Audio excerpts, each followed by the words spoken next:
വാക്യങ്ങൾ. നീ ഇസ്രായേലിന്റെ പ്രഭുവിനെക്കുറിച്ച് ഒരു വിലാപം ചൊല്ലേണ്ടത്. നിന്റെ അമ്മ ആരായിരുന്നു? ഒരു സിംഹി തന്നെ. അവൾ സിംഹങ്ങളുടെ ഇടയിൽ കിടന്നു തന്റെ കുട്ടികളെ ബാലസിംഹങ്ങളുടെ ഇടയിൽ വളർത്തി. അവൾ തന്റെ കുട്ടികളിൽ ഒന്നിനെ വളർത്തി, അത് ഒരു ബാലസിംഹമായി തീർന്നു. അത് ഇര തേടി പിടിപ്പാൻ ശീലിച്ചു മനുഷ്യനെ തിന്നുകളഞ്ഞു. ജാതികൾ അവന്റെ വസ്തുത കേട്ടു, അവരുടെ കുഴിയിൽ അവൻ അകപ്പെട്ടു. അവർ അവനെ കൊളുത്തിട്ടു മിസ്രയീം ദേശത്ത് കൊണ്ടുപോയി. എന്നാൽ അവൾ താൻ വെച്ചുകൊണ്ടിരുന്ന ആശയ്ക്ക് ഭംഗം വന്നു എന്ന് കണ്ടിട്ട് തന്റെ കുട്ടികളിൽ മറ്റൊന്നിനെ എടുത്തു ബാലസിംഹമാക്കി. അവനും സിംഹങ്ങളുടെ ഇടയിൽ സഞ്ചരിച്ചു ബാലസിംഹമായി തീർന്നു.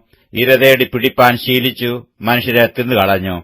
അവൻ അവരുടെ രാജധാനികളെ അറിഞ്ഞു, അവരുടെ പട്ടണങ്ങളെ ശൂന്യമാക്കി. അവന്റെ ഗർജനം ഹേതുവായി ദേശവും അതിലുള്ളതൊക്കെയും ശൂന്യമായിപ്പോയി.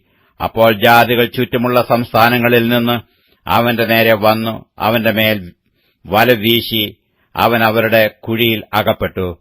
അവർ അവനെ കൊളുത്തിട്ടു ഒരു കൂട്ടിലാക്കി ബാബേൽ രാജാവിന്റെ അടുക്കൽ കൊണ്ടുപോയി. ഇനി അവന്റെ നാദം ഇസ്രായേൽ പർവ്വതങ്ങളിൽ കേൾക്കാതിരിക്കേണ്ടതിന് അവർ അവനെ ദുർഗങ്ങളിൽ കൊണ്ടുപോയി. നിന്റെ അമ്മ മുന്തിരിത്തോട്ടത്തിൽ വെള്ളത്തിനരികെ നട്ടിരിക്കുന്ന മുന്തിരിവള്ളി പോലെയാകുന്നു. വളരെ വെള്ളമുള്ളതുകൊണ്ട് അത് ഫലപ്രദവും തഴച്ചതുമായിരുന്നു. അതിൽ അധിപതികളുടെ ചെങ്കോലുകൾക്കായി ബലമുള്ള കൊമ്പുകൾ ഉണ്ടായിരുന്നു. അത് തിങ്ങിയ കൊമ്പുകളുടെ ഇടയിൽ വളർന്നു പൊങ്ങിയിരുന്നു. അത് പൊക്കം കൊണ്ടും കൊമ്പുകളുടെ പെരുപ്പം കൊണ്ടും പ്രസിദ്ധമായിരുന്നു. എന്നാൽ അതിനെ ക്രോധത്തോടെ പറിച്ച് നിലത്ത് തള്ളിയിട്ട് കിഴക്കൻ കാറ്റു അതിന്റെ ഫലം ഉണക്കിക്കളഞ്ഞു. അതിന്റെ ബലമുള്ള കൊമ്പുകൾ ഒടിഞ്ഞു ഉണങ്ങിപ്പോയി തീക്കിരയായി തീർന്നു. ഇപ്പോൾ അതിനെ മരുഭൂമിയിൽ ഉണങ്ങി വരണ്ട നിലത്ത് നട്ടിരിക്കുന്നു.